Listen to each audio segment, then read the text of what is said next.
almost feeling like we were starting sports tonight all over again, but it's so good.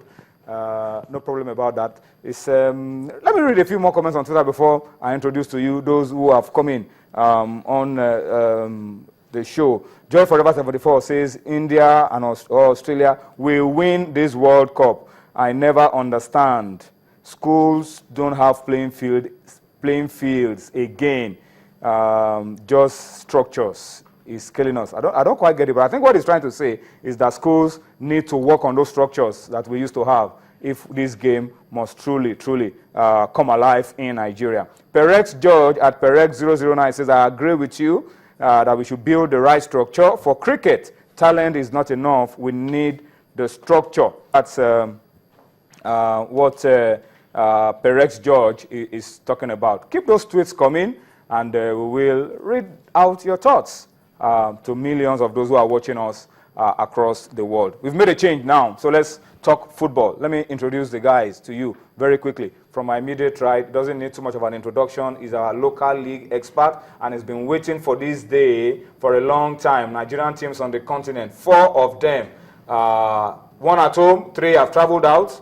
The good news is that they have finally traveled out, all. So we are not going to have the case that we had about 2 seasons ago when a Nigerian team missed the chance to travel and they got disqualified. And of course, Saeed Abbas is also on the show tonight. Guys, let me not ask you guys Cricket World Cup questions because what I'll be hearing will be Abia Warriors. But, Dumnodi, let's start with the Super Eagles of Nigeria. What's the story? Initially, it was Brazil. Brazil opted out. Now, Bolivia. Well, I knew you were going to come to this from the onset. I knew because when you're organizing a friendly with a team that has a structured calendar and they run the system where they call the World Tour, you must be factored into their plan. Unless you are getting a second-string Brazilian team to come and play you, and which is not what we want at this stage of our football. We want the real Brazilian team. Yeah, we want top team. But Brazil have gone to places like Equatorial Guinea. They've gone to some places. They went to South Africa. They've even gone to countries with lesser football pedigree than Nigeria. But I said, so why should our own be an impossible mission? You have to look at their calendar because these calendars have been done at the end of every year. And you know what that means. It means you must have had plans for the new year. So Brazil is out, but Bolivia is in. Of course, that's an alternative. And that game will be played on Thursday, March 26th at the same Uyo Stadium when the game was initially fixed. The NFF has really, the Bolivian came to the rescue of the Nigerian Football Federation. If not, we took advantage of the opportunities. Because of the elections on the 29th, the NFF have said instead of playing at home, 28th, there was supposed to be friendly on the 29th on Sunday, instead of playing at home, the second friendly will play away from home. So we will be busy in March. All right. So that's the big one. So for next month, I think we should commend the NFF for that because we were knocking them when Brazil pulled out. We should commend them for being able to get Bolivia. Yes, I think another thing they should do, they should just work with their match agent and look at FIFA's calendar, look at some of those the match agent is the one that brokered this one. Yes, 3 days and try to book a high-profile friendly so that we have our teams back. On track because after we pay to qualify for the. We've been playing high-profile friendly, Saeed. We've been playing high-profile. We played US, we played Italy, we've played. That was when we won the Nations Cup. After we won the Nations Cup, we played those high-profile friendlies. After the Nations Cup, we played them. Yeah, after we won the Nations Cup, we didn't qualify for this one now. But we still have the pedigree. Are you saying because we didn't go to the Nations Cup, we can't attract some of the best? Once you're a big team, you're a big team. Even if you didn't qualify for the Nations Cup, the time the Three Lions didn't qualify for the Eagles, they were still playing high-profile friendlies. They were still playing high-profile friendly matches and all that. But it's a good one for the Eagles. The most important thing is for us to sort out the situation around the Eagles' job. The NFF are offering Keshi a new contract. There are reports that Keshi is also being looked at by Burkina Faso. It's true.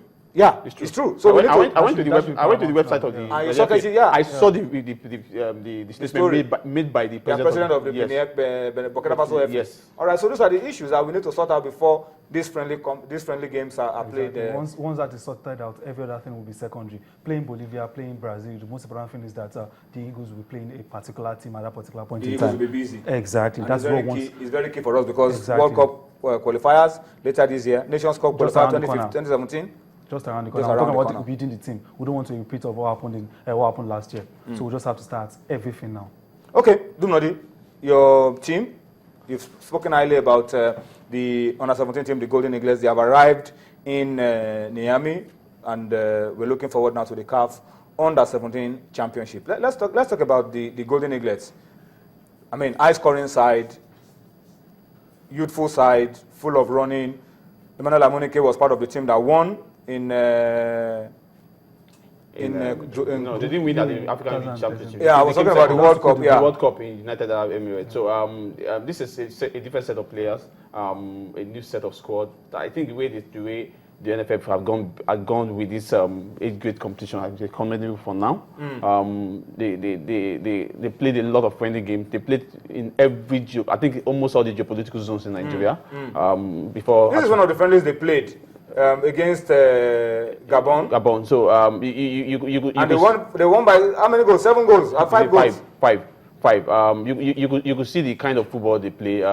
Even though some kind of showboating, but they are young people. We expected among young boys. Yeah. Youthful exuberance, and I don't want to read meaning into our chances of winning it, because we know we are clearly ahead of every other team. Yes, they played against amateur side. They played against the National League side.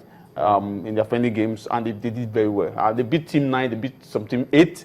The day they took out Pepsi Academy, I was shocked at the way those goals were just flowing in as if they were playing table soccer. I hope this is going to be an easier job now for the person who becomes the next coach, or who's going to remain as the next coach of the 20 team. Because if the guys, this lad goes to Niger and do very well, and they qualify for the World Cup, eventually do very well, then we are looking at the next set of players who will play at the 20 For me, the Nigerian Football Federation have told these boys, go and win the trophy.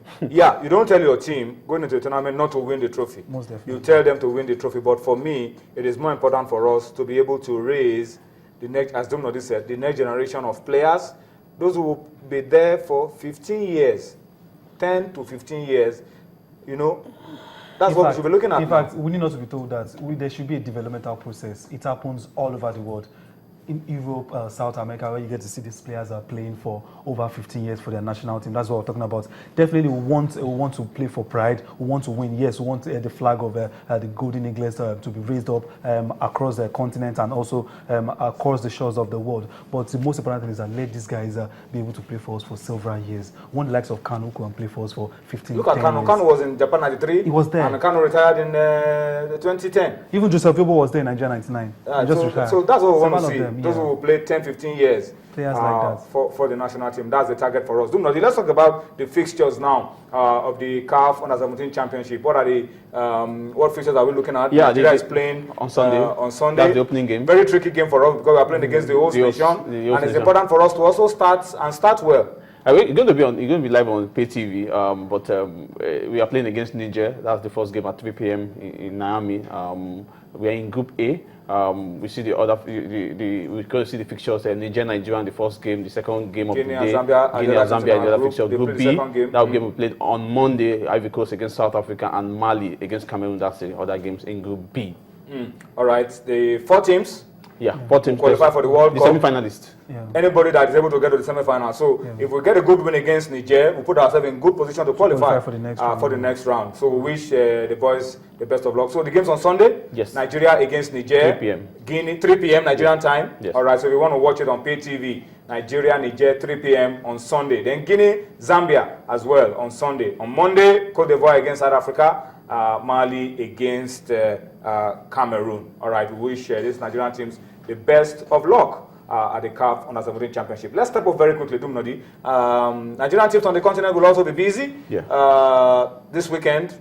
2 in the CAF Champions League, 2 in the CAF Confederations Cup. Run through the fixtures for us very quickly, starting, of course, with the CAF Champions League. The CAF Champions League, Nigerians defending league champions, Canopilas, they are already in Juba. The degree, somebody says 42 degrees centigrade. A lot of people are wearing shade to watch games because it's pretty hot. Anybody going to be playing at home against Buffalo's Bogu of Benin Republic. That game we played in Aba. Malakia, that's the team from South Sudan in Juba. They'll be taking on Canopilas. Canopilas are really fired up for this. They had a lot. All the support are going for them. Everything is going for them. Everything you want to think of. The only thing that they must do just to deliver ensure they win this game in South Sudan, so that by the time coming at home, this is just the earlier round, you don't have to struggle. Yeah, just try to. No. Every game is important. No, I'm saying we have seen a Nigerian team that don't know that in the preliminary round. Take every game as if, even if you have to score 20, score. Take every game as if it's the final. It's the final, so that you know you are playing one game at a time. So for Enyimba, they're playing against the team from Benin Republic. It's a West African derby, but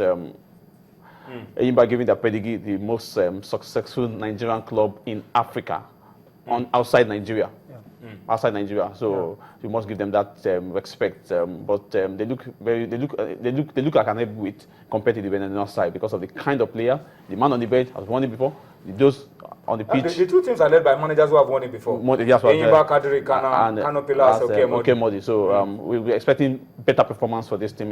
This is the preliminary round. Those big boys are still on their way. The CAF Confederation Cup, we have Racing Club de Bobo Diallo of Burkina Faso. Warriors are already, they traveled today. I hope they must have been. They are right now in Bobo Diallo for this game. And Leones Vegetarianos of Equatorial Guinea. Dolphins should feed on the vegetarians. For the program. But there are two players in the Equatorial Guinea national team that did well at the Nations Cup. So maybe the Dolphins should put their eyes on that game. But Dolphins should not take them for granted. Yes, they've been there before. I remember a particular Nigerian team. There were two presumptors going to a game in the Equatorial Guinea, and they got hammered. They got hammered. They didn't recover. 5-0. They lost 5-0. They didn't recover from that. You take your team for granted. They hit you. The bet was there's no Equatorial Guinea, just a state in Nigeria. It can even take out the entire country, but they got there and they got hammered. Yes. It's not my size.